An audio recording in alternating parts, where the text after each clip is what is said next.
Hello दोस्तों, इस educational channel पर आप सभी का स्वागत है। दोस्तों, इस वीडियो में हम पढ़ेंगे बौद्ध धर्म, भगवान बुद्ध से संबंधित जितने भी महत्वपूर्ण तथ्य हैं, जितने भी महत्वपूर्ण प्रश्न हैं जो अभी तक परीक्षाओं में पूछे गए हैं, उन सभी को हम कहानी के माध्यम से पढ़ेंगे।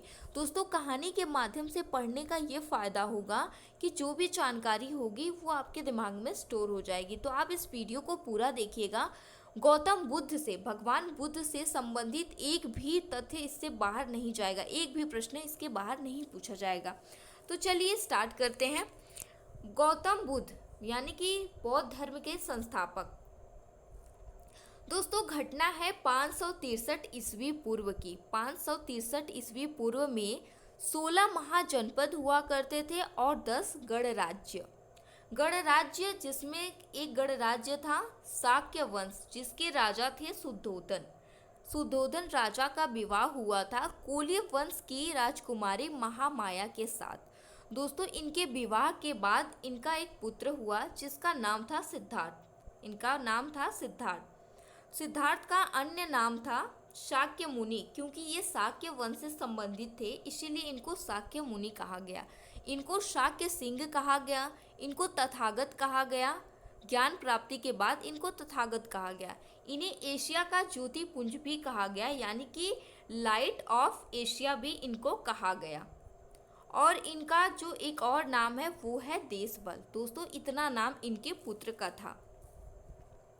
इनका जन्म कहाँ पर हुआ था? दोस्तों, इनकी माता, जब इनका जन्म होने वाला था तब इनकी माता अपने मायके जा रही थी। तो नेपाल में एक जगह पड़ती है नेपाल के पास जिसका नाम था लुम्बिनी। लुम्बिनी में जब ये पहुंची तो इनको प्रसव पीड़ा होने लगी। तो वहीं पर एक आम्र वाटिका था, वहीं पर इनका जन्म हुआ। इनकी माता ने इनको जन्म दिया, भगवान बुद्ध को यानी कि सिद्धार्थ को जन्म दिया। तो जब ये छोटे थे, बचपन में एक सन्यासी आए इनके यहाँ, एक सन्यासी आए इनके पिता के यहाँ। उन्होंने ये भविष्यवाणी की कि जो आपका ये पुत्र है आगे चलकर एक महान, बहुत बड़ा सन्यासी बनेगा। इनके पिता डर गए क्योंकि वो एक राजा थे, इनका इकलौता पुत्र सन्यासी बन जाएगा तो उनका राजपाट देखेगा कौन। उनका राजपाट की चिंता उनको होने लगी। तो उन्होंने, सन्यासी ने ये भी बताया था कि जब आपका पुत्र कोई दुख देखेगा तो इसको अंदर से पीड़ा होगी, मतलब दुख देखकर ये विचलित हो जाएगा, तो इसके मन में वैराग्य उत्पन्न होगा। तो इनके पिता ने बचपन से ही इनको सभी सुख सुविधाएं दी, मतलब कभी दुख इनके सामने आने ही नहीं दिया। इनको कभी बाहर नहीं जाने देते थे, जो भी इनकी ज़रूरत की चीज़ें होती थी सब उपलब्ध करा देते थे महल में ही। तो इन्होंने कभी दुख नहीं देखा। इसी डर की वजह से 16 वर्ष की उम्र में इनके पिता ने इनकी शादी करा दी। इनकी पत्नी का नाम था यशोधरा। इनकी पत्नी का अन्य नाम भी था। इनकी पत्नी को गोपा भी कहा जाता था, बिंबा भी कहा जाता था और भद्रकच्छा भी कहा जाता था। ये सभी इनकी पत्नी के नाम थे। फिर इनको भी एक पुत्र हुआ जिसका नाम पड़ा राहुल। इन लोगों ने इसका नाम राहुल रखा। उसके बाद एक दिन इनका, मतलब हमेशा मन होता था कि बाहर की दुनिया देखे, बाहर घूमे, देखे कि बाहर आखिर कैसा है, क्या है, कि कितना खुशहाल है राज्य। तो एक दिन इनके सारथी का नाम चन्ना था और इनके घोड़े का नाम था कंथक। एक दिन इन्होंने चन्ना से कहा कि चन्ना चलो, मुझे बाहर भ्रमण करने जाना है। चन्ना तैयार हो गया, इनको बाहर लेकर गया। तब इन्होंने, सिद्धार्थ जब कपिल वस्तु की सैर पर निकले तब उन्होंने कौन कौन से दृश्य देखे। जब ये बाहर सैर पर गए तो इन्होंने 4 दृश्य देखे। पहला, इन्होंने एक बूढ़ा व्यक्ति देखा। इन्होंने एक बूढ़ा व्यक्ति देखा जो कि लटक के चल रहा था एक डंडे के सहारे। तब इन्होंने चन्ना से पूछा, चन्ना ये ऐसे क्यों चल रहा है, ये कौन है? तब चन्ना ने कहा, युवराज ये बूढ़ा व्यक्ति है, ये बूढ़ा हो चुका है, ये अपने उम्र के आखिरी पड़ाव में है। तब भगवान बुद्ध ने चन्ना से कहा कि चन्ना क्या मैं भी बूढ़ा होऊंगा? तो उन्होंने कहा कि हाँ युवराज, आप भी बूढ़े होंगे, सब लोग बूढ़े होंगे एक दिन। फिर थोड़ा आगे बढ़े, फिर इन्होंने एक बीमार व्यक्ति को देखा जो कि दर्द से पीड़ित था, वो एकदम तड़प रहा था दर्द से। तब इन्होंने फिर चन्ना से पूछा कि चन्ना ये ऐसे क्यों कर रहा है, ये कौन है? तब चन्ना ने बताया कि युवराज इसको क्या है ना, इसको रोग हो गया है, इसको बीमारी हो गई है, इसलिए ये दर्द से पीड़ित है, यानी इसको दर्द हो रहा है तो इसलिए ये चिल्ला रहा है। तो फिर भगवान बुद्ध ने फिर से पूछा चन्ना से कि चन्ना, क्या मैं भी बीमार हो सकता हूँ? तो चन्ना ने कहा कि हाँ युवराज, सब बीमार हो सकते हैं, मैं भी, आप भी, सब लोग बीमार हो सकते हैं। फिर वो लोग थोड़ा आगे बढ़े तो उन्होंने एक शव यात्रा देखी। लोग मुर्दे को, मतलब कि लाश को, कंधे पर लेके जा रहे थे। तब भगवान बुद्ध ने फिर से पूछा, सिद्धार्थ ने चन्ना से पूछा कि चन्ना, ये लोग क्या इसको ऐसे क्यों ले जा रहे हैं, ये क्या है? तब चन्ना ने बताया कि एक व्यक्ति है जो कि मर चुका है, ये लोग इसके परिवार वाले हैं, इसके रिश्तेदार हैं, इसको दफनाने या फिर जलाने ले जा रहे हैं। तब फिर भगवान बुद्ध ने पूछा कि चन्ना, क्या मैं भी मरूंगा? तो उन्होंने कहा, हाँ युवराज, जो भी इस धरती पर, इस पृथ्वी पर जन्म लिया है, उन सभी को मरना है, मैं, आप, सब सब मरेंगे। तब फिर वो थोड़ा और आगे गए तो उन्होंने एक सन्यासी को देखा जो कि बहुत ही शांत दिख रहे थे और उनके चेहरे पर एक अलग ही तेज था। फिर भगवान बुद्ध ने पूछा कि चन्ना, ये कौन है, इतनी शांति से बैठा है? तब चन्ना ने बताया कि एक सन्यासी है जिसने अपना घर त्याग दिया है, मोह माया त्याग दिया है। मोह माया ही दुख का कारण होता है, इसने दुख को त्याग दिया है, इसीलिए इतना शांत और प्रसन्नचित है। फिर उसके बाद ये लोग घर आ गए। वहीं से सिद्धार्थ के मन में वैराग्य उत्पन्न हुआ। फिर इन्होंने क्या किया, 29 वर्ष की आयु में घर को त्याग दिया, गृह त्याग दिए, मतलब अपना घर छोड़ दिए। चन्ना के साथ, चन्ना को बोले कि रथ लेकर चलो। रात में धीरे से ये रथ लेके चले गए चन्ना के साथ। वहाँ पे नदी के किनारे पहुँचे, नदी है वहाँ पे पहुँचे तो इनको बोले चन्ना को कि चन्ना, अब तुम वापस जाओ। चन्ना नहीं मान रहे थे कि मैं जाके क्या राजा जी को क्या जवाब दूंगा। तो उन्होंने बहुत समझाया कि जाके कह देना कि मैं सन्यासी बन गया। बहुत कहने के बाद चन्ना वापस आया। फिर ये दोस्तों, ये बहुत ही महत्वपूर्ण है, आप इसे याद करिएगा कि जब इन्होंने गृह त्याग किया तो इनकी उम्र थी 29 वर्ष और उसको क्या कहा गया बौद्ध धर्म में, महाविनिष्क्रमण। तो इसके बाद ये क्या किए, ये वैशाली पहुँचे। वैशाली में एक, उस टाइम इनके प्रथम गुरु बने जिनका नाम था अलार कलाम, जो कि शास्त्र दर्शन के, सांख्य दर्शन के ज्ञाता थे अलार कलाम। यहाँ से, वैशाली से, अलार कलाम से इन्होंने शाक्य दर्शन की शिक्षा ली। फिर उसके बाद ये राजगृह पहुँचे जहाँ पर इनके दूसरे गुरु बने रुद्रक रामपुत्र। इन्होंने सिद्धार्थ को धर्म योग की शिक्षा दी। उसी तरह इनका सफर चलता रहा। ये उरुवेला पहुँचे जिसको गया या बोध गया कहा जाता है। वहाँ पर 5 ब्राह्मण के साथ निरंजना नदी के किनारे, ये पॉइंट देखिए, निरंजना नदी के किनारे बैठकर इन्होंने कठोर तपस्या की। 6 वर्ष तक इन्होंने कठोर तपस्या की। उसके बाद भी इनको ज्ञान प्राप्त नहीं हुआ। फिर उसके बाद उस जहाँ पे थे वहाँ पर एक मतलब कि एक सामंत की पुत्री आई जिसका नाम था सुजाता।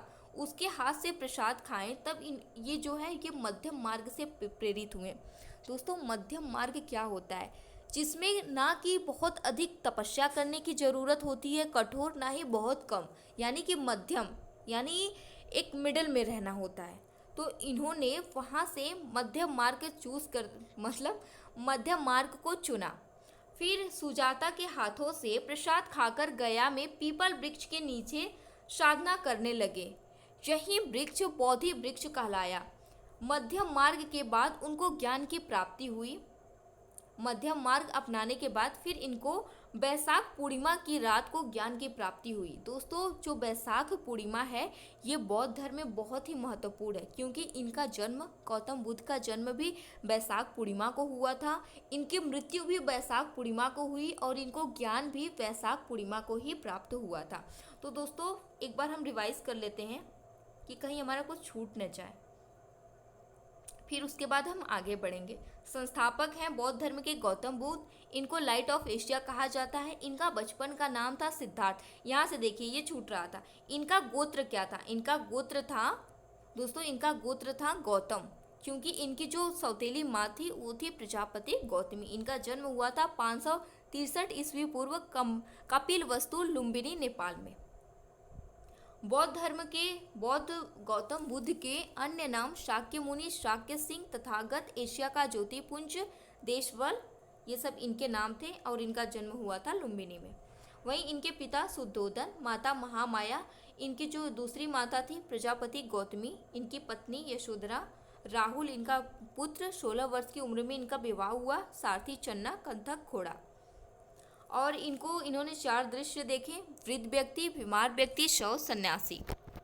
इन्होंने गृह त्याग किया 29 वर्ष की उम्र में, जिसे महाविनिष्क्रमण कहा गया बौद्ध धर्म में। इनके प्रथम गुरु बने अलार कलाम, जो कि वैशाली से थे, सांख्य दर्शन के ज्ञाता थे। दूसरे गुरु बने रुद्रक रामपुत्र, जो कि राजगृह से थे। इन्होंने धर्मयोग की शिक्षा दी। अब हम आगे बढ़ेंगे दोस्तों। 35 वर्ष की आयु में इनको ज्ञान प्राप्त हुआ। बैसाख पूर्णिमा की रात को निरंजना नदी के किनारे पीपल वृक्ष के नीचे, जिसे बोधि वृक्ष कहा गया। दोस्तों पीपल वृक्ष के नीचे इन्हें ज्ञान की प्राप्ति हुई, और उसी वृक्ष को क्या कहा गया? बोधि वृक्ष। और गया को क्या कहा गया? इनको गया में ज्ञान की प्राप्ति हुई, तो गया को क्या कहा गया? बोध गया, क्योंकि वहां पर बुद्ध को ज्ञान की प्राप्ति हुई। ज्ञान की प्राप्ति के बाद इनका नाम पड़ा बुद्ध और तथागत। ज्ञान प्राप्ति का प्रतीक क्या है? पीपल का वृक्ष। दोस्तों जब इनको ज्ञान प्राप्त हुआ तब इन्होंने 4 आर्य सत्य बताई। यही है इनके ज्ञान का प्रतीक, 4 आर्य सत्य। पहला है दुख, दूसरा है दुख समुदाय, तीसरा है दुख निरोध मार्ग, चौथा है दुख निरोध। इन्होंने 5 ब्राह्मणों के नाम, दोस्तों 5 ब्राह्मणों के नाम जिनको भगवान बुद्ध ने प्रथम उपदेश दिए। दोस्तों जब इनको ज्ञान प्राप्त हो गया, जब भगवान बुद्ध को ज्ञान की प्राप्ति हो गई, तब ये कहाँ पर पहुँचे? सारनाथ, जिसका उस समय नाम था ऋषिपत्नम या फिर मृगदाव। सारनाथ का पुराना नाम परीक्षा में पूछा जाता है, ऋषिपत्नम और मृगदाव। जब ये सारनाथ पहुँचे तो इन्होंने 5 ब्राह्मणों को उपदेश दिया। पहला ब्राह्मण था कौंडिल्य, दूसरे का नाम था अस्साजी, तीसरे का नाम था वप, एक था चौथा भदीय और 5वां था आंज। ये जो है ये सभी क्या थे? इनके 5 जिनको इन्होंने उपदेश दिया 5 ब्राह्मण थे। उरुवेला, जिसको गया या बोध गया कहा जाता है। अब आगे बढ़ते हैं दोस्तों। जब सारनाथ में इन्होंने पहली बार उपदेश दिया, प्रथम उपदेश, तो उसको कहा गया धर्मचक्र प्रवर्तन। दोस्तों धर्मचक्र प्रवर्तन कहा गया। प्रथम इनका उपदेश था उसको, ये सारनाथ में, ये देखिए ये भगवान बुद्ध की मूर्ति है सारनाथ में, और ये है अशोक स्तंभ। तो 5 सन्यासियों को इन्होंने दिया था। इनका प्रथम शिष्य जो था उसका नाम था तपस्यु और भल्लिक। इनके 2 शिष्य बने प्रथम शिष्य, जिसका नाम था तपस्यु और भल्लिक। इससे भी प्रश्न परीक्षा में पूछे गए हैं और आगे भी पूछे जाएंगे। इनका प्रिय शिष्य था आनंद, और प्रथम भिक्षुणी बनी प्रजापति गौतमी, जो कि इनकी माता थी। गौतम बुद्ध से जुड़े चिन्ह एवं प्रतीक, दोस्तों इससे भी परीक्षा में प्रश्न पूछे जाते हैं। इनके जन्म का प्रतीक है कमल व साण, कमल व साण। इनके गृह त्याग का प्रतीक है, जब इन्होंने घर छोड़ा उसका प्रतीक है घोड़ा। इनको जब ज्ञान की प्राप्ति हुई तो उसका प्रतीक है पीपल का वृक्ष। इनका निर्वाण का प्रतीक है पद चिन्ह, और इनका महापरिनिर्वाण यानी कि मृत्यु को बौद्ध धर्म में क्या कहा जाता है? महापरिनिर्वाण। इसका क्या प्रतीक चिन्ह है? वो है स्तूप। दोस्तों बौद्ध धर्म के त्रिरत्न हैं, 3 रत्न हैं बौद्ध धर्म के। पहला है बुद्ध, दूसरा है धम्म, तीसरा है संघ। आपने सुना होगा ना, बुद्धम शरणम गच्छामि, धम्मम शरणम गच्छामि, संघम शरणम गच्छामि। ये क्या है? बौद्ध के त्रिरत्न है। अब आगे बढ़ते हैं। बौद्ध धर्म में शामिल होने वाली पहली महिला कौन थी? दोस्तों यहाँ से सीधे प्रश्न बनता है कि बौद्ध धर्म को अपनाने वाली या बौद्ध धर्म में शामिल होने वाली पहली महिला थी प्रजापति गौतमी, जो कि इनकी माता थी। बौद्ध धर्म में शामिल होने वाली दूसरी महिला थी आम्रपाली, जो कि वैशाली की नगर बधू थी।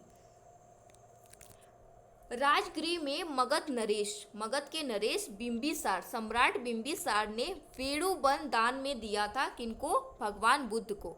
ये बहुत ही इंपॉर्टेंट पॉइंट है दोस्तों, सभी बहुत ही महत्वपूर्ण पॉइंट है, आप बिल्कुल भी स्किप मत करिएगा। राजगृह में जब ये गए तो मगध के नरेश बिंबिसार थे, इन्होंने इनको वेणुवन दान में रहने के लिए दिया। यहीं से सारी पुत्र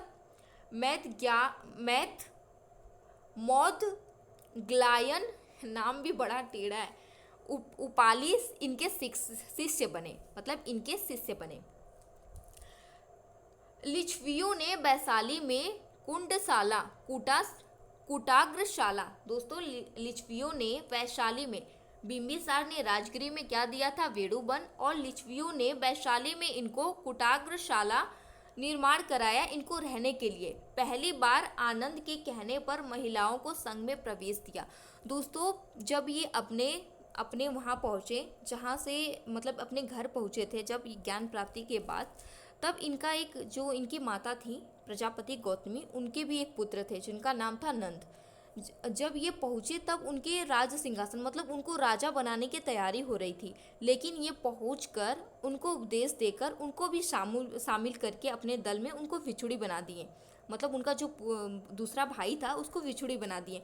तब इनकी माता ने भी कहा कि मुझे भी संघ में शामिल करो, लेकिन भगवान बुद्ध ने साफ साफ मना कर दिया कि महिलाओं को इसमें शामिल नहीं करना है, नहीं तो जिस संघ को 1000 वर्ष तक चलना है वो 500 वर्ष में ही खत्म हो जाएगा। लेकिन इनकी माँ नहीं मानी। बहुत जिद करने के बाद इनकी माँ ने बहुत जिद किया। फिर इनके परम शिष्य जो है आनंद, इन्होंने समझाया। बहुत समझाने के बाद फिर इन्होंने महिलाओं को भी प्रवेश देना प्रारंभ किया। तो पहली बार इन्होंने अपनी माता को प्रवेश दिया। पहले ये बौद्ध धर्म में शामिल हुई। दूसरी वैशाली की जो नगर वधू थी, उस समय वैशाली की नगर वधू थी आम्रपाली, उनको भी पहले तो उनको भी शामिल नहीं कर रहे थे क्योंकि वो एक वैश्या थी। वैश्याओं को इसमें शामिल नहीं किया जाता था, लेकिन वैशाली आम्रपाली के कहने पर, बहुत निवेदन करने पर, तब इन्होंने शामिल किया वैशाली मतलब आम्रपाली को भी। कपिल वस्तु की यात्रा के दौरान आनंद इनका शिष्य बना। आनंद इनका शिष्य कहाँ पर बना था, कपिल वस्तु की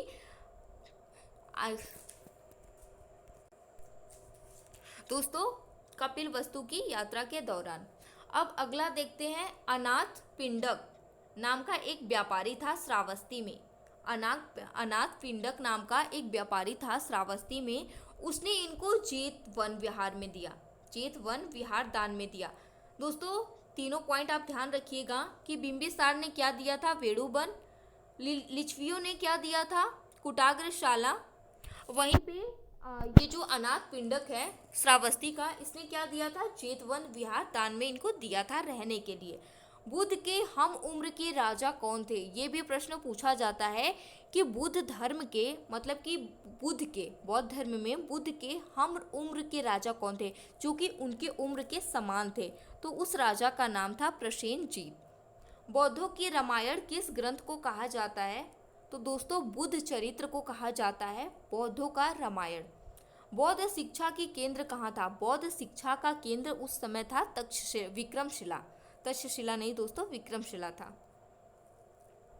अब बौद्ध संगतियों की बात करें, 4 बौद्ध संगतियां हुई थी। चारों को हम डिटेल में पढ़ेंगे, एक एक पॉइंट क्लियर करेंगे। प्रथम बौद्ध संगति हुई थी 483 ईस्वी पूर्व। इसका स्थान कहाँ पर हुआ था, पहली बौद्ध संगति कहाँ पर हुई थी, तो ये हुई थी सतपड़ी गुफा, राजगृह, बिहार में। उस समय शासक किसका था, किसका शासन था, अजातशत्रु का। अध्यक्ष कौन थे, महाकश्यप। इस जो बौद्ध समिति थी, प्रथम बौद्ध संगति, इसमें कार्य क्या हुए थे, तो दोस्तों बुद्ध के उपदेशों को इन्होंने जो भी उपदेश दिए थे उसको विनय पिटक एवं सुत्त पिटक में अलग अलग संकलित किया गया था। किसमें, प्रथम बौद्ध संगति में। अध्यक्ष कौन था उस समय, महाकश्यप, और शासन किसका था, अजातशत्रु का। कहाँ पर हुआ था, बिहार में, सतपड़ी गुफा, राजगृह में। अब दूसरी बौद्ध संगति की बात करें तो दोस्तों, दूसरी बौद्ध संगति की बात करें तो 383 ईस्वी पूर्व में दूसरी बौद्ध संगति हुई थी। कहाँ पर हुई थी, वैशाली में। कहाँ पर, वैशाली में हुई थी। उस समय किसका शासन था, शिशुनाग वंश के शासक थे कालाशोक, इसका शासन था। अध्यक्ष कौन थे, शुभुकामी, जिसको सर्वकामिनी भी कहीं कहीं लिखा मिल जाता है। शुभुकामी भी मिल जाएगा और सर्वकामिनी भी आपको मिल जाएगा। इसमें क्या कार्य हुए थे, दूसरी बौद्ध संगति में जो कार्य हुए थे, इसमें बौद्ध संघ 2 भागों में विभाजित हो गया। दूसरी बौद्ध संगति में बौद्ध धर्म जो था वो 2 भागों में विभाजित हो गया।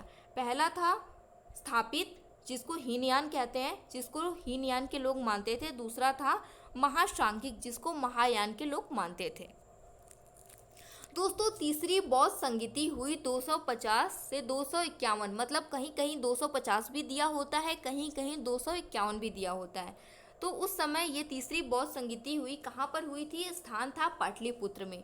उस समय किसका शासन था? तीसरी बौद्ध संगीति जब हुई थी उस समय शासन था अशोक का, जो कि मौर्य वंश के शासक थे। और अध्यक्ष कौन था? अध्यक्ष का नाम था मोगलीपुत्र तिष्य। मोगलीपुत्र तिष्य। उस समय क्या कार्य हुआ था? अभिधम्म पिटक की स्थापना। ये बहुत ही महत्वपूर्ण पिटक है बौद्ध धर्म में, बहुत ही एक अहम स्थान रखता है अभिधम्म पिटक। संघ भेद को समाप्त करने के लिए कठोर नियम भी बनाए गए। जो संघ भेद हुआ था उसको समाप्त करने के लिए दूसरी बौद्ध संगीति में जो अलग अलग हो गया था, संघ भेद हो गया था ना, उसको समाप्त करने के लिए कठोर नियम भी तीसरी बौद्ध संगीति में बनाए गए। और क्या हुआ? अभिधम्म पिटक की स्थापना हुई। प्रश्न सीधे सीधे यहाँ से पूछेगा कि अभिधम्म पिटक की स्थापना किस बौद्ध संगीति में हुई थी? तो ध्यान दीजिएगा कि तीसरी बौद्ध संगीति में हुई थी। अब चौथी बौद्ध संगीति की बात करें तो प्रथम शताब्दी में हुई थी। स्थान कहाँ था? कुंडलवन। कुंडलवन कहाँ पर है? कश्मीर में। उस समय शासन किसका था? कुषाण वंश के शासक कनिष्क का शासन था। कुषाण वंश के शासक कनिष्क का।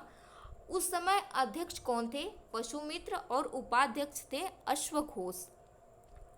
इस समय चौथी बौद्ध संगीति में दोस्तों क्या कार्य हुआ था कि दो संप्रदायों में बौद्ध धर्म का विभाजन हो गया। पहला संप्रदाय था हीनयान, दूसरा संप्रदाय था महायान। हीनयान और महायान। दोस्तों अब गौतम बुद्ध की मृत्यु के बारे में बात करें तो इनकी मृत्यु हुई 483 ईस्वी पूर्व। कहाँ पर हुई थी? कुशीनगर उत्तर प्रदेश में हुई थी, देवरिया उत्तर प्रदेश में। बुद्ध की मृत्यु को बौद्ध धर्म में क्या कहा गया? बहुत ही महत्वपूर्ण पॉइंट है। इसे कहा गया महापरिनिर्वाण। बौद्ध धर्म की मृत्यु, बौद्ध धर्म में बुद्ध की मृत्यु को क्या कहा गया? महापरिनिर्वाण। बुद्ध का अंत्येष्टि संस्कार सम्मान पूर्वक किसने किया? दोस्तों जब भगवान बुद्ध की मृत्यु हो गई तो उनका अंतिम संस्कार किसने किया था? तो मल्लों ने किया था। इनकी मल्ल की राजधानी में इनका अंतिम संस्कार हुआ। किसने किया? मल्लों ने किया था, बहुत ही सम्मान पूर्वक। इनके अस्थियों को 8 जगह विसर्जित किया गया। भगवान बुद्ध के मृत्यु के बाद इनकी अस्थियों को 8 जगह विसर्जित किया गया। कहाँ कहाँ? मगध, वैशाली में, कपिलवस्तु में, कुशीनारा में, पावा में, रामग्राम में, वेदीद्वीप में और अल्लकप में। इन 8 जगहों पर इनकी अस्थियों को विसर्जित किया गया। इनका जो महापरिनिर्वाण हुआ यानी कि मृत्यु, जो भी इनका क्रियाक्रम हुआ वो किस नदी के किनारे हुआ? तो उस नदी का भी नाम आप याद रखिएगा, हिड़वती नदी। हिरण्यवती नदी। नदी का नाम क्या है? हिरण्यवती नदी के किनारे। महापरिनिर्वाण का चिन्ह क्या है? इनके मृत्यु का चिन्ह है स्तूप, मतलब कि प्रतीक है स्तूप। दोस्तों इसमें जो भी पॉइंट है सभी, ये भी इम्पोर्टेंट है, ये भी इम्पोर्टेंट है और ये भी इम्पोर्टेंट है। यहाँ से भी क्वेश्चन पूछा जाएगा कि इनकी अस्थियों को कहाँ पर विसर्जित नहीं किया गया। अब नहीं का क्वेश्चन ज़्यादा पूछा जाता है तो आपको ऐसे भी घुमा के पूछ सकता है।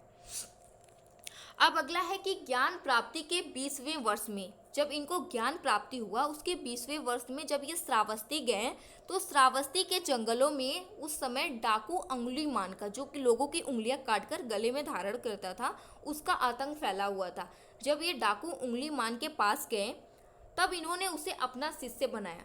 अंगुलीमाल को भी अपना शिष्य बना लिया, क्योंकि जब ये छोटी सी कहानी है, मैं आपको बताती हूँ कि जब ये जंगलों से जा रहे थे तो अंगुलीमाल ने इनको रोका, लेकिन ये नहीं रुके। फिर वो इनको गाली देने लगा, इनको गाली पर गाली देने लगा, लेकिन ये मुस्कुराते रहे। फिर जब वो शांत हो गया गाली देकर, तब इन्होंने कहा कि जो तुम दिए हो उसको मैं वापस नहीं ले रहा हूँ। तब अंगुलीमाल पर ऐसा प्रभाव पड़ा, मतलब वो सम्मोहित हो गया। अंगुलीमाल जो है, अंगुलीमाल एक तरह से इनसे सम्मोहित हो गया। वो समझ गया कि ये कोई साधारण इंसान नहीं है। तब अंगुलीमाल जो है इनका शिष्य बन गया। सबसे ज़्यादा उपदेश कौशल की राजधानी श्रावस्ती में दिए बौद्ध ने, मतलब भगवान बुद्ध ने सबसे ज़्यादा उपदेश कहाँ दिए? पहला उपदेश इन्होंने सारनाथ में दिया।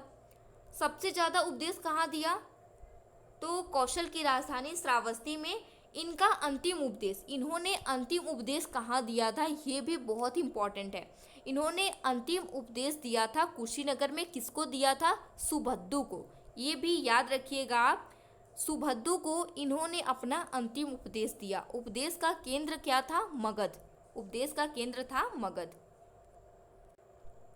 अब आगे बढ़ेंगे। ज्ञान प्राप्ति के बाद सिद्धार्थ किस नाम से जाने गए? तो बुद्ध के नाम से जाने गए। बुद्ध का शाब्दिक अर्थ क्या होता है? दोस्तों, बुद्ध का अर्थ होता है प्रकाशवान, प्रकाश फैलाने वाला। इसीलिए इनको क्या कहा गया? एशिया का ज्योतिपुंज। बुद्ध का ज्ञान प्राप्ति स्थल क्या कहलाया? तो जहाँ पर इनको ज्ञान प्राप्त हुआ वह स्थान कहलाया बोध गया। बोध गया यानी कि बुद्ध को ज्ञान की प्राप्ति। प्रथम वर्षा काल इन्होंने सारनाथ के मूल गंधकुटी विहार में व्यतीत किया। प्रश्न यहाँ से सीधे, दोस्तों इससे भी क्वेश्चन आपसे पूछा जा सकता है सीधे सीधे कि प्रथम वर्षा काल भगवान बुद्ध ने सारनाथ में किस जगह पर व्यतीत किया? तो मूल गंधकुटी विहार में व्यतीत किया। अंतिम वर्षा काल इन्होंने वैशाली में व्यतीत किया। पहला वर्षा काल कहाँ पर व्यतीत किया था? सारनाथ में। सारनाथ, या तो सारनाथ न लिखा हो तो वहाँ पर ऋषिपत्नम लिखा होगा, तो आप उसे सही लगाइएगा। तो सारनाथ में इन्होंने अपना पहला जो है वर्षा काल व्यतीत किया, जब ये वर्षा का समय होता था। वैसे तो ये मतलब कि यात्रा करके अपना प्रचार करते थे, लेकिन जो वर्षा ऋतु होती थी उसमें 4 माह तक ये एक जगह पर रुकते थे, तो उसी को कहा जाता था वर्षा काल में इन्होंने व्यतीत किया। अंतिम वर्षा काल इन्होंने वैशाली में व्यतीत किया। सबसे ज़्यादा वर्षा काल इन्होंने कौशल में व्यतीत किया। 21 साल तक, पूरा 21 साल तक वहाँ पर व्यतीत किया। बौद्ध धर्म का विश्वास है अनिश्वरवाद में। इन्होंने बौद्ध धर्म का, जो बौद्ध धर्म को मानते हैं उनका विश्वास होता है अनिश्वरवाद में। जातक कथाएं जो है वो बौद्ध धर्म से संबंधित है। क्वेश्चन पूछा जाता है कि जातक कथाएं किस धर्म से संबंधित है? ऑप्शन में रहता है बौद्ध धर्म, जैन धर्म। जैन धर्म, बौद्ध धर्म लगभग समकालीन थे, लोग इसीलिए कंफ्यूज हो जाते हैं। तो आपको कंफ्यूज नहीं होना है, आपको एक एक कॉन्सेप्ट क्लियर करना है, वीडियो को पूरा देखना है विदाउट स्किप, तभी आपका पूरा कॉन्सेप्ट क्लियर होगा। तो दोस्तों, जो जातक कथाएं थी वो बौद्ध धर्म से संबंधित है। बौद्ध धर्म का परम लक्ष्य क्या था? निर्वाण। बौद्धों का प्रसिद्ध त्यौहार क्या है? बौद्ध धर्म के जो लोग हैं, जो बौद्ध धर्म को मानते हैं, उनका प्रसिद्ध त्यौहार है बैसाख पूर्णिमा। बैसाख पूर्णिमा यानी कि बैसाख पूर्णिमा को ही इनको ज्ञान की प्राप्ति हुई थी, इसीलिए इन लोगों का प्रसिद्ध त्यौहार भी बैसाख पूर्णिमा है। बुद्ध ने अपने उपदेश किन किन राज्यों में दिए थे? इन्होंने अपने अपने उपदेश दिए कौशल में, वैशाली में, कौशाम्बी में, सारनाथ में। इन जगहों पर इन्होंने अपने उपदेश दिए थे। बुद्ध ने अपने सर्वाधिक उपदेश किस स्थान पर दिए? तो कौशल देश की राजधानी श्रावस्ती में। बुद्ध के प्रमुख अनुयायी शासक कौन थे? कौन से शासक थे जिन्होंने बुद्ध धर्म को अपनाया था? तो पहले थे सम्राट बिंबिसार, दूसरे थे प्रसेनजीत, तीसरे थे उदयन, राजा उदयन। बुद्ध के जन्म एवं मृत्यु की तिथि को किस अभिलेख के आधार पर निश्चित किया गया? बुद्ध के जन्म एवं मृत्यु की तिथि को चीनी अभिलेख कैटोन के आधार पर निश्चित किया गया। अगला प्रश्न है, बुद्ध ने अपना पहला उपदेश कहाँ पर दिया था? तो सारनाथ ऋषिपत्नम में दिया था। बुद्ध के प्रथम उपदेश को बौद्ध धर्म में क्या कहा गया? धर्मचक्र परिवर्तन। बुद्ध ने अपने उपदेश किस भाषा में दिए? दोस्तों, इस पॉइंट को नोट करिएगा कि बुद्ध ने अपने उपदेश को पाली भाषा में दिया था।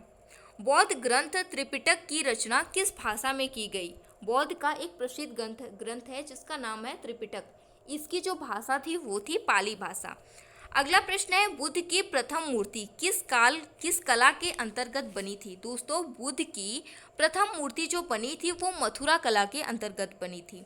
सर्वाधिक बुद्ध मूर्तियों का निर्माण किस शैली के अंतर्गत किया गया? दोस्तों, सबसे अधिक बुद्ध मूर्तियों का जो निर्माण हुआ वो गांधार शैली के अंतर्गत किया गया। गांधार शैली के अंतर्गत सबसे अधिक बुद्ध मूर्तियों का निर्माण किया गया। अगला प्रश्न है कि बौद्ध धर्म और जैन धर्म में क्या समानता है? दोनों अनिश्वरवाद में विश्वास करते थे। अगला प्रश्न है, धार्मिक जुलूस का प्रारंभ सबसे पहले किसके द्वारा प्रारंभ किया गया? तो धार्मिक जुलूस जो निकाला जाता है उसका प्रारंभ हुआ था बौद्ध धर्म द्वारा। बौद्ध धर्म के दो संप्रदाय थे। पहला था हीनयान, दूसरा था महायान। दोस्तों बौद्ध धर्म के त्रिरत्न थे जिसका नाम था बुद्ध, धम्म एवं संघ। मैंने पहले भी बता दिया है वीडियो में। विश्व दुखों से भरा है, विश्व दुखों से एक कोटेशन है, विश्व दुखों से भरा है यह सिद्धांत बुद्ध ने कहाँ से लिया है? विश्व दुखों से भरा है, इस सिद्धांत को बुद्ध ने कहाँ से लिया है? तो उपनिषद से लिया है। बुद्ध के अनुयायी दो भागों में विभाजित थे। दोस्तों जो बुद्ध को मानते थे, बुद्ध बौद्ध धर्म को, उसको क्या कहा जाता था? अनुयायी। तो जो बुद्ध के अनुयायी थे वो दो भागों में विभाजित थे, मतलब दो भागों में बटे हुए थे। पहला था भिक्षुक, दूसरा था उपासक। जो भिक्षुक होते थे वो सन्यासी होते थे और जो उपासक होते थे वो अपने घर पर रहकर, गृहस्थ जीवन में रहकर ही बौद्ध धर्म को अपनाते थे। जैसे अभी भी आप बहुत लोगों को देखेंगे तो अब कोई सन्यासी थोड़ी ना बन रहा है। अब लोग क्या कर रहे हैं? बौद्ध धर्म को अपना ले रहे हैं, जैन धर्म को अपना ले रहे हैं, क्रिश्चियन धर्म को अपना ले रहे हैं, घर पे रहकर भी धर्म परिवर्तन कर ले रहे हैं। तो अभी क्या है, उपासक आपको ज़्यादा मिलेंगे। बौद्ध धर्म में प्रवेश करने की न्यूनतम आयु कितनी थी? तो 15 वर्ष थी। बौद्ध धर्म में प्रवेश की, अगर कोई बौद्ध धर्म को अपनाना चाहता है तो उसमें प्रवेश की आयु थी न्यूनतम 15 वर्ष। मतलब 15 वर्ष से पहले कोई बौद्ध धर्म को अब नहीं धारण कर सकता। 15 वर्ष के बाद जितनी भी उम्र हो वो बौद्ध धर्म को अपना सकता है। दोस्तों इतनी थी बौद्ध धर्म की जानकारी। दोस्तों इस वीडियो में मैंने सभी पॉइंट को क्लियर करने की कोशिश की है। बौद्ध धर्म से जितने भी प्रश्न पूछे जाते हैं, आपको ये पार्ट 1 मिल गया। आपको पार्ट 2 में वो वीडियो लाऊंगी जिसमें थोड़ी और कठिन प्रश्न होंगे जो कि बहुत सारी परीक्षाओं में पूछे गए हैं, उनसे भी प्रश्न लेकर आऊँगी। तो आप उस वीडियो को भी ज़रूर देखिएगा।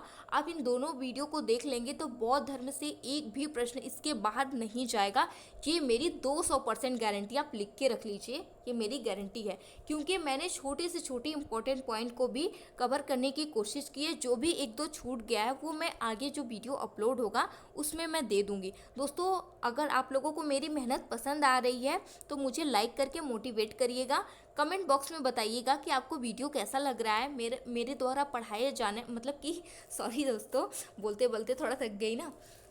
जो मैं पढ़ा रही हूँ, मेरे पढ़ाने का तरीका आपको कैसा लग रहा है कमेंट बॉक्स में टाइप करके बताइएगा। अगर आप पहली बार इस वीडियो को देख रहे हैं तो इस चैनल को सब्सक्राइब करके बेल आइकन को भी प्रेस कर लीजिएगा और जिसको भी इसकी ज़रूरत है आप उसे भी शेयर कर दीजिएगा, क्योंकि किसी का भला होगा तो आपको दुआ ही मिलेगी। दोस्तों लेकिन वीडियो को आप पूरा देखा करिए, वीडियो पूरा देखेंगे तभी आपको, मतलब आपका पूरा कॉन्सेप्ट क्लियर होगा। आई होप कि आपको समझ में आया होगा। दोस्तों मैं यही आशा करती हूँ अगले वीडियो में मैं आपको प्रश्न उत्तर दूंगी। Thank you.